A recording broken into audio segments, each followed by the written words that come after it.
الله ربي والإسلام ديني ومحمدا رسول الله ويقيني. Berapa banyak orang cari makan sampai tak sempat makan. Ini kan luar biasa. Berapa banyak orang sibuk mencari hidup sampai tak bisa menikmati hidup. Ini luar biasa. Berapa banyak orang yang sibuk mencari penghidupan yang singkat ini sampai kehidupan yang kekal abadi itu tak dapat dia cicipi. Lam yajid irfal jannah, tak bisa mencium bau surga.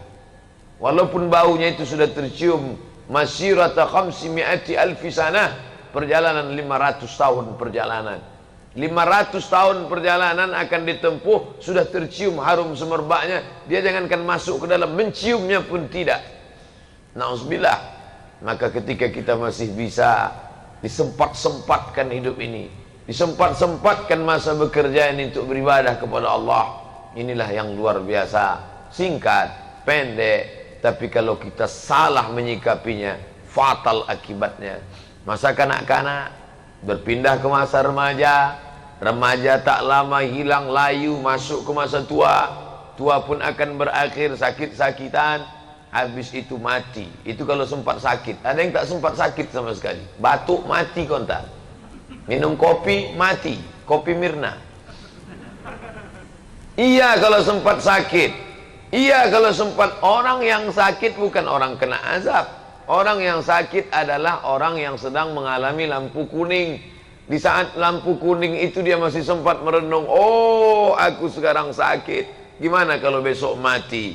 Aku sekarang sakit, melihat kawan sehat. Aku sekarang sakit, selama ini aku bergelimang dosa. Masih sempat sakit, masih sempat ada lampu kuning. Bagaimana kalau tidak sempat sama sekali? Berapa banyak orang yang merasa hidupnya masih lama, tapi kesempatan itu ditarik Allah Subhanahu wa taala fujatan, suddenly, tiba-tiba, tak sempat berpikir mati, langsung mati. Adinda, kita untuk muda ini enggak usahlah dulu menghadap Allah. Nantilah udah agak-agak tua, udah agak-agak layu, udah pensiun. Yakin betul malaikat maut datang setelah pensiun. Malaikat maut datang tak pernah melihat akte kelahiran. Malaikat maut datang tidak pernah melihat kontrak kerja. Yang muda jangan bangga, yang tua jangan putus asa. Yang sehat jangan merasa pede, yang sakit jangan merasa tak ada kesempatan untuk beribadah. Dalam Islam diajarkan Allah bersumpah sampai 6 kali demi waktu, menunjukkan peredaran waktu yang luar biasa. Waktu pertama fajar, terbit fajar, salat sunat fajar, salat subuh, wal fajri wa layalin ashri, masuk waktu subuh. Allah bersumpah was-subhi idza tanaffas, masuk waktu duha. Allah bersumpah wad-duha wal laili idza saja, masuk waktu siang. Allah bersumpah wan nahari idza tajalla, masuk waktu petang. Allah bersumpah wal asri innal insana lafi khusri, masuk waktu malam. Bersumpah 2 kali. Wal laili idza yaghsha wal laili idza saja. Kenapa Allah bersumpah demi waktu? Karena waktu yang kita terima ini tak ada yang gratis. No free lunch, tak ada makan siang yang gratis. Kalau cuma makan siang yang akan ditanya Allah, insya Allah bisa kita bayar.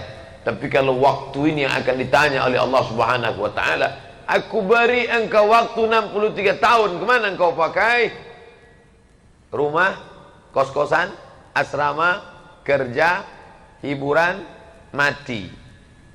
Kalau diputar, orang sedang duduk di tepi meja makan, melihat semut berjalan, sarang, makan, sarang, makan. Bolak-balik semut dalam tanah, ada nasi yang tercecer di tepi meja makan. Sarang tanah, meja makan. Sarang tanah, meja makan. Sarang tanah, meja makan. Sarang tanah, meja makan. Datang cicak, habis. Mati. Perjalanan manusia yang begitu singkat. Tempat tinggal, tempat kerja, hiburan. Tempat tinggal, tempat kerja, hiburan. Tempat tinggal, tempat kerja, hiburan. Tabrak, mati. Apa yang akan dibawa menghadap Allah Subhanahu wa taala? Lalu cukupkah salat ini saja? Fa idza tuma'nantum, kalau kamu sudah tenang, ambil air wudhu. Tadi saya sebelum naik melihat ada keran panjang.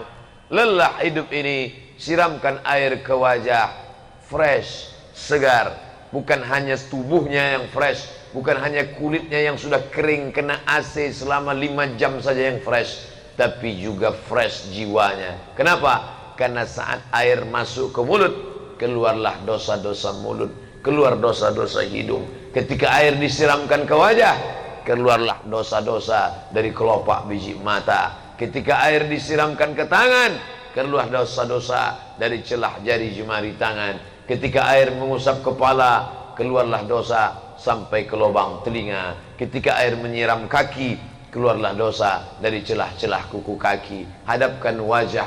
Allahumma ja'alni minat tawwabin waj'alni minal mutatahhirin. Aku kotor, banyak silap, banyak salah. Waj'alni min ibadikas salihin. Walaupun aku tak layak bergabung dengan mereka, tapi tolonglah ya Allah, masukkan aku ke dalam golongan hamba-hambamu yang saleh. Angkat kedua tangan, bersimpuh, bukan di hadapan raja, bukan di hadapan gubernur, bukan di hadapan presiden, tapi sedang berada di hadapan Dia yang dalam satu genggaman kuasanya tercabut nyawa Fir'aun hanya dengan tersedak di tengah laut merah. Dengan satu genggaman kuasanya tercabut nyawa Namruz. Hanya satu makhluknya yang masuk ke telinga, bernama nyamuk yang hina, yang tak ada apa-apanya. Innallaha la yastahi ayyadriba mathalan ma ba'udatan fama fawqaha. Allah tak malu menciptakan seekor nyamuk. Katanya Allah, Tuhan itu hebat. Mana ciptaannya? Cuman seekor nyamuk saja. Dengan nyamuk itu dia mematikan Namruz sang raja perkasa. Mati. Kalau raja di raja Fir'aun mati. Kalau raja di raja Namruz mati. Qarun mati, tenggelam dengan hartanya. Aku tak ada apa-apanya di hadapan Engkau ya Allah. Aku makhluk yang kedir, kecil dan hina ya Allah. Allahu Akbar. Di saat itulah kita akan merasakan keagungan kebesaran Allah. Salam dalam keadaan suci bersih. Dari zuhur ke asar kosong, hampa. Tak pernah putus, tak pernah putus, tak ada putus. Karena ketika tegak bekerja itu pun zikir. Kebetulan kerjanya tegak, zikir. Kebetulan kerjanya duduk, zikir. Kebetulan kerjanya memeriksa mesin dalam keadaan berbaring pun juga zikir. Alladzina yadhkurunallaha qiyaman. Orang-orang yang tetap berzikir mengingat Allah qiyaman, tegak, wa qu'udan, dalam keadaan duduk di depan komputer, depan laptop, depan perusahaan, di depan macam-macam sarjana engineering, mesin, apa keahlian, semuanya sama di hadapan Allah Subhanahu wa taala. Allazi yadhkurullah, alladzina yadhkurunallah, mereka tegak qiyaman, qu'udan, duduk, wa ala junubihim, semuanya tetap mengingat Allah Subhanahu wa taala. Maka Nabi sallallahu alaihi wasallam beristighfar, wallahi demi Allah, inni astaghfiru ila rabbi wa atubu ilaih, aku beristighfar kepada Allah mi'ata marrah, 100 kali sehari semalam. Ini hadis muskil, problem. Kenapa Nabi beristighfar, bertaubat 100 kali sehari semalam, padahal dia maksum, tak berdosa, padahal dia diampunkan Allah Subhanahu wa taala. Kenapa beristighfar sampai 100 kali sehari semalam? Orang beristighfar karena berzina, orang beristighfar karena minum khamar, orang beristighfar karena ghibah, gosip. Dia tak pernah gosip, dia tak pernah khamar, dia tak pernah berzina. Kenapa dia beristighfar 100 kali sehari semalam? Ternyata Nabi beristighfar bukan karena dosa-dosa besar itu. Dia beristighfar ketika hatinya lalai sejenak. Hati lalai karena sibuk dengan pekerjaan. Astaghfirullahaladzim. Saya Pak Ustadz tidak bisa berzikir karena saya bekerja melayani orang banyak, harus ngomong. Ya tentu tidak zikir di mulut, tapi hatinya tak putus. Saya tak ingin gara-gara ini nanti mulut berzikir sampai memaksakan yang tak semestinya. Nanti kawan nanya, gimana masalah pekerjaan kita di sana? Astaghfirullahaladzim. Oh enggak. Bukan itu yang saya maksud. Karena makna zikir itu, zikir, ala bidzikrillahi tatma'innul qulub. Dengan banyak berzikir, hati menjadi tenang. Mulut menyebut, hati mengingat. Yang paling bagus connect antara keduanya. Mulut menyebut, hati mengingat. Subhanallah, subhanallah, subhanallah, subhanallah. Mulut menyebut, hati mengingat. Tapi andai tidak bisa satu saja, mulut tidak menyebut, hati tetap mengingat. La ilaha illallah, la ilaha illallah, la ilaha illallah, la ilaha illallah, la ilaha illallah. Andai mati dalam pekerjaan itu, mati dalam keadaan husnul khatimah. Bayangkan, mati sendirian, tidak ada orang yang membisikkan. Iya, kalau kita mati di dalam kamar, masih sempat istri anak membisikkan ke telinga, la ilaha illallah. Bagaimana kalau mati dalam keadaan kecelakaan lalu lintas, dalam keadaan pakai helm, jatuh, terkapar, datang orang bisikkan, la ilaha, mana bisa, tak masuk suara lewat helm. Siapa yang membisikkan saat itu? Satu-satunya yang menyelamatkan adalah zikir daim yang kekal, tak pernah putus dalam. Makanya buat subhanallah, la ilaha illallah, la ilaha. Saya alhamdulillah, semua orang yang naik motor saya perhatikan itu, alhamdulillah, ternyata orang berzikir. Walaupun naik sepeda motor dia buka helmnya, saya tengok mulutnya tak berhenti. Oh, zikir. Rupanya tak zikir, HP nyelip di samping. Sangka berzikir, kemarin ngomongnya iya, tak pernah putus dalam. Asal lalai azan berkumandang, Allahu Akbar, Allahu Akbar, Allahu Akbar, Allahu Akbar. Mana bisa kami menjawab Allahu Akbar, Pak Ustaz? Kami dalam WC, tak boleh nyebut nama Allah. Mulut berhenti, hati tetap menyebut. Tak boleh menyebut azan. Ini masuk kamar mandi, terdengar suara azan, Allahu Akbar, Allahu Akbar, Allahu Akbar, Allah. Haram. Tak boleh. Tapi di dalam tetap menyebut Allahu Akbar, Allahu Akbar. Artinya apa? Setan masuk bukan lewat tapak kaki. Dari mana dia masuk? Allazi waswisu fi sudur, sudur dada, fi sudurin nas minal jinnati wan nas. Kalau yang berbisik itu nas yang berbisik. Mau kemana bro? Mau sholat. Alah ente sholat. Itu kawan kita sholat, rezekinya makin macet, hidupnya makin susah. Kemarin sebelum sholat nggak ada apa-apa, adem ayam tentrem. Begitu sholat 2 kali, hilang helm.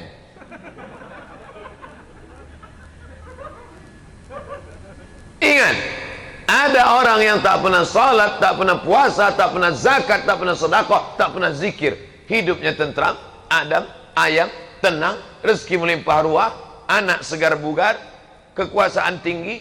Dia bukan sedang dapat rezeki, tapi dia sedang dipermainkan dengan istidraj. Sanastadrijuhum min haitsu la ya'lamun. Kami mainkan mereka dengan istidraj. Wa umli lahum, kuulur gajinya besar, kuulur rumahnya besar, kuulur mobilnya besar, kuulur kebunnya besar, kuulur mobilnya besar, rumah besar, kebun besar, bini besar. Dia menyangka sedang merasa dalam nikmat. Yukhadi'un Allah. Mereka menyangka sedang menipu Allah. Tengok, Allah kutipu. Nampaknya catatan malaikat sedang error nih. Wa khadi'uhum. Allah yang sedang menipu mereka dengan permainan istidraj. Hati-hati. Kalau rezekimu melambung padahal kau tidak beribadah, waspadalah, kau sedang dimainkan dengan istidraj. Sebaliknya, ketika sedang khusyuk beribadah, semangat beriman sedang tinggi, rajin khusyuk, datang ujian, sabarlah. La yusibul mu'min min nasabin wala wasabin wala saqamin. Sakit, demam, susah hati, gundah gulana, hilang, mati, itu tak lain tak bukan asyauqul ladzi yashtakuha, sampai duri bunga yang menusuk tapak kaki. Jalan 10 orang sama-sama enggak pakai sandal lari pagi, tiba-tiba kaki kita yang luka kena kaca, kena duri. Kenapa kaki saya? 10 orang sama-sama jalan, 9 orang enggak kena, yang 9 itu satu pun enggak sholat subuh. Saya yang sholat, kenapa saya yang kena? Mana keadilan Allah? Allah sedang ingin membersihkanmu, hai saudaraku, sampai tidak ada noda di tubuhmu. Hatta yamshi 'alal ardi ma kanat 'alaihi khati'ah, sampai kau berjalan di atas muka bumi, tak ada dosa noda walaupun sebesar biji sawi. Husnuzon kepada Allah. Kami jalan tadi 10 dari pagi. Kawan itu yang tadi malam mabuk, yang tadi malam dugem. Dugem itu artinya duduk sambil gemetar. Kok aku yang kena ya? Introspeksi diri. Mungkin Allah ingin membersihkan aku. Dia sayang sama aku. Dia tak ingin aku mati menghadapnya dalam keadaan membawa dosa. Maka dibersihkannya aku sebersih-bersihnya. Sedangkan yang tadi itu kenapa hidupnya Adam ayam saja? Mungkin dia buat baik dan Allah balas kebaikannya. Semua orang yang buat baik di dunia dibalas Allah. Walaupun pemabuk, walaupun peminum khamar, walaupun pezina. Pezina, mabuk, pulang ketemu fakir miskin, dia ambil 50.000 sambil mabuk. Ini kau ambil, aku kasihan betul nengok ente. Dibalas Allah langsung di dunia. Kehidupannya tenang di dunia, nyaman, lancar rezekinya. Loh, kenapa Allah balas di dunia? Supaya di akhirat dia tinggal masuk neraka jahanam. Begitulah keadilan Allah Subhanahu wa taala. Buka dalam kitab fikih sunnah Said Sabiq bab wakaf.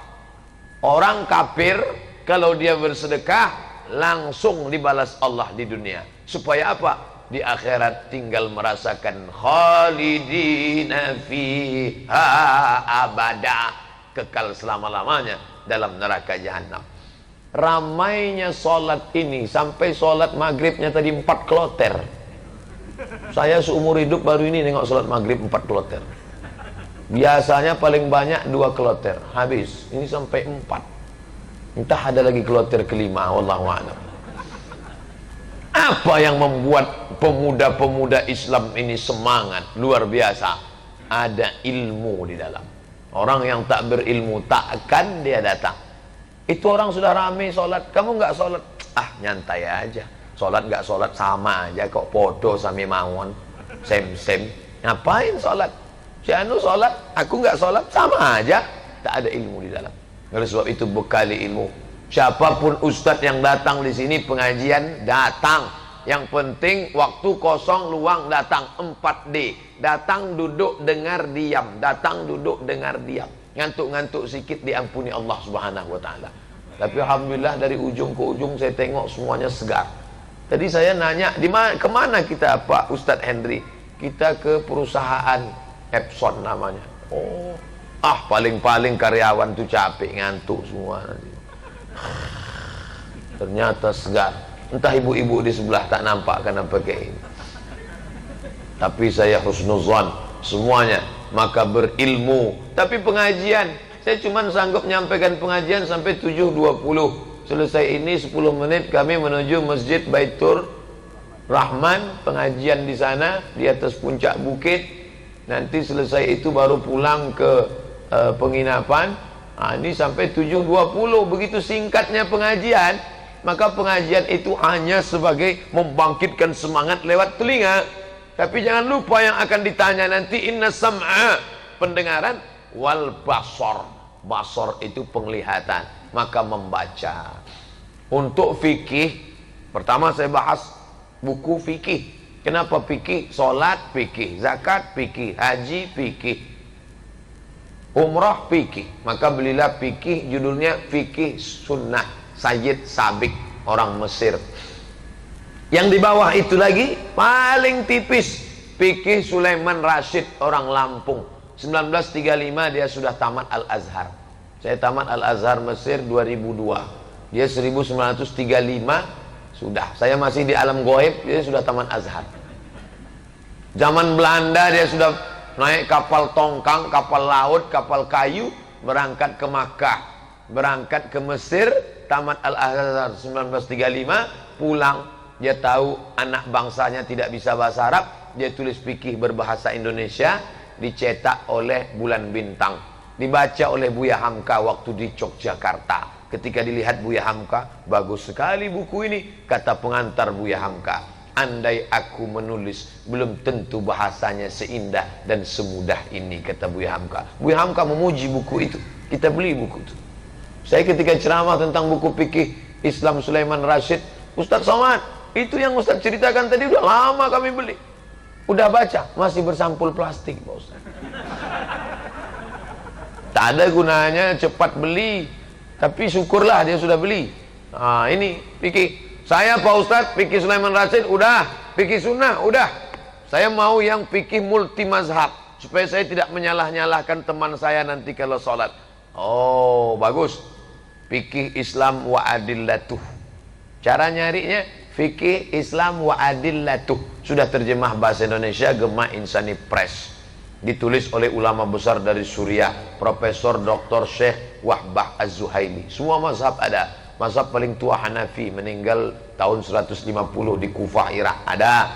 Yang kedua Maliki, meninggal 179 di Madinah, makamnya di Baqi, ada. Yang ketiga mazhab Syafi'i, meninggal 204, meninggal di Fustat, Mesir, ada. Yang keempat mazhab Hambali, meninggal 241 di Baghdad, Irak, ada. 4 mazhab dalam satu kitab. Bahkan ada mazhab-mazhab yang tidak populer lain untuk kita memperkaya perbendaharaan keilmuan kita. Bagus. Baca pelan-pelan, yang paham, yang bisa mudah ditelan, yang mudah dicerna, baca. Ketika buntu, ambil pensil, garis. Tulis catatan kecil. Halaman 49 juz 7, halaman dari atas, saya kurang paham. Nanti pas ada tanya jawab sama Ustadz, ada tanya jawab, Ustadz ya, ada yang mau saya tanya nih Pak Ustadz. Iya silakan. Tadi saya baru baca dalam Fiqhul Islami wa Adillatuh juz 3 halaman 49, 3 baris dari atas mengatakan begini. Apa tuh maknanya Pak Ustadz? Kata Ustadz, saya aja belum baca. Ternyata jamaah jauh lebih cerdas dari Ustadz. Anda adalah apa yang Anda baca. Fikih, oke. Saya Quran nih nggak paham kalau baca Quran Pak Ustadz. Beli tafsir. Tafsir siapa? Tafsir Buya Hamka, namanya Tafsir Al-Azhar. Dulu Tafsir Al-Azhar itu lapuk, edisi lama, tidak menarik, usang, kolot.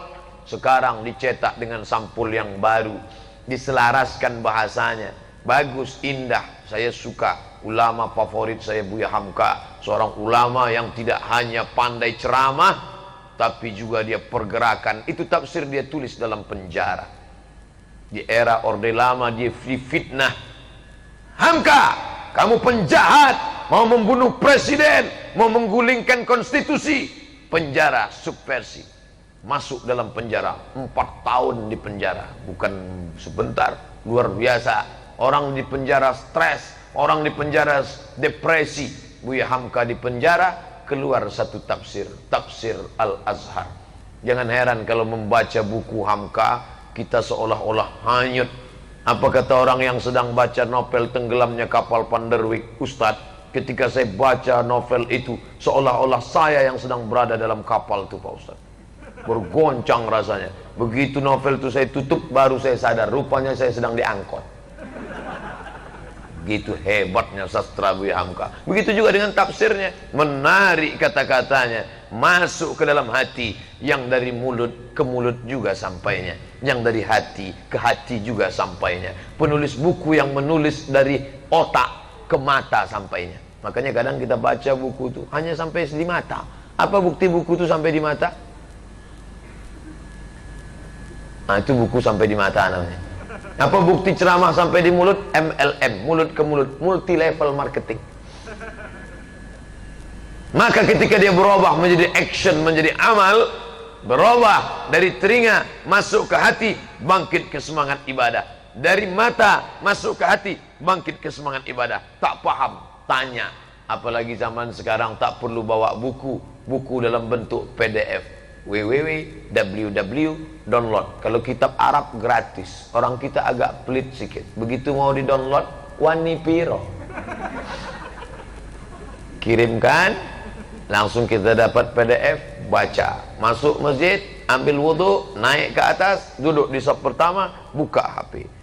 Teman dari belakang udah suuzon, tadi cepat keluar, disangka mau zikir, main HP dalam masjid. Begitu dia dekati, astagfirullah, aku sudah suuzon. Rupanya kawanku sedang baca tafsir Al-Azhar. Dia pun buka tafsir itu baru aja 2 menit. Sebelumnya tadi main game juga. Begitu dia tengok ada yang datang, gak apa-apa. Sebagai pemula, membangkitkan semangat. Komunitas kita yang sudah baik ini, ingat, Az-zi'bu serigala hanya memakan al-qasiyah. Siapa itu al-qasiyah? Kambing yang melarikan diri dari jamaah. Lihatlah bagaimana serigala mengintai dari bawah pokok kayu.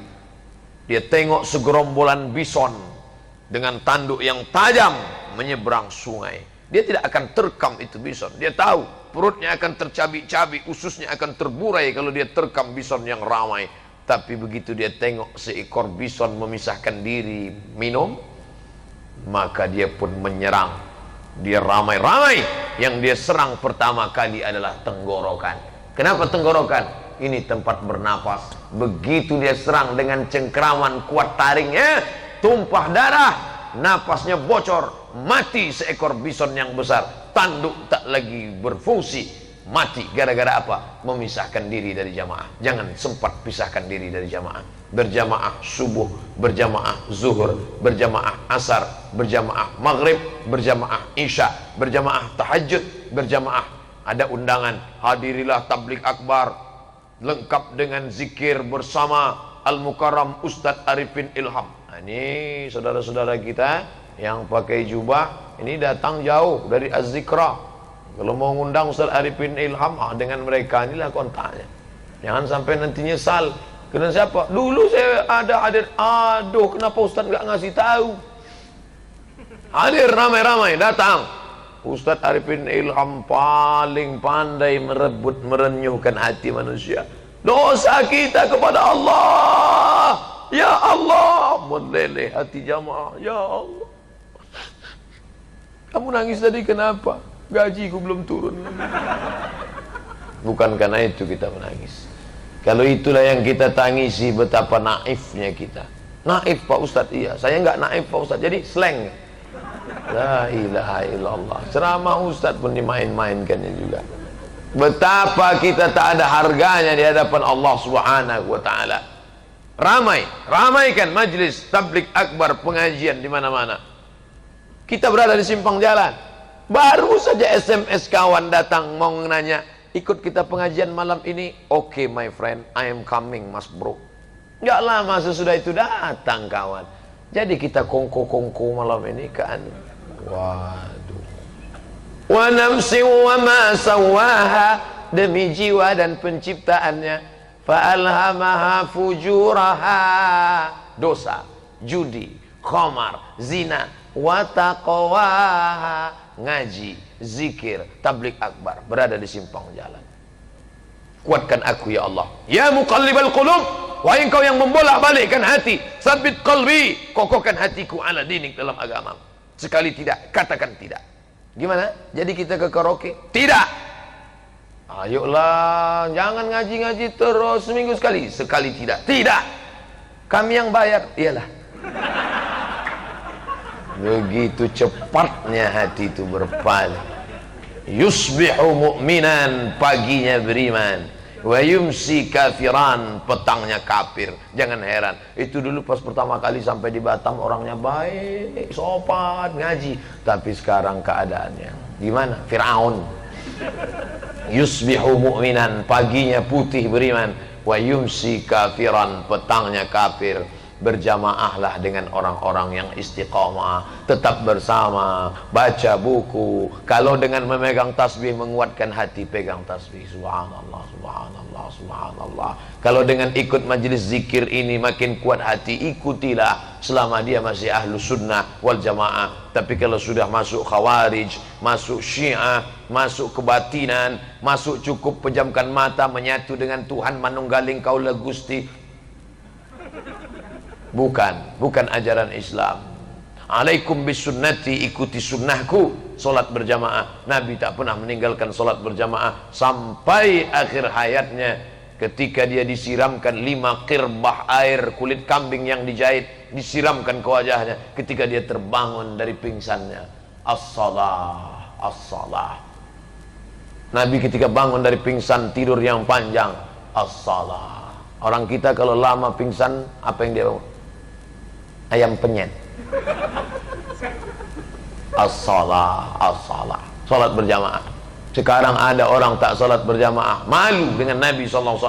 Wa adkhilnal jannata ma'al abrar. masukkan kami ke dalam surgamu ya Allah. Salat berjamaah tak pernah. Salat di mana? Di rumah. Salat di mana? Di kamar. Salat di mana? Di kos-kosan. Padahal masjid dekat. Laki-laki yang soleh salatnya di masjid. Laki-laki salat di rumah, laki-laki solehah. Adik-adik saya, karyawati, pegawai perempuan yang kalian sekarang sedang dekat dengan lelaki, pertanyaan pertama, salat. Jauh berjalan banyak dilihat, lama hidup banyak dirasa, lama jadi ustadz banyak yang curhat.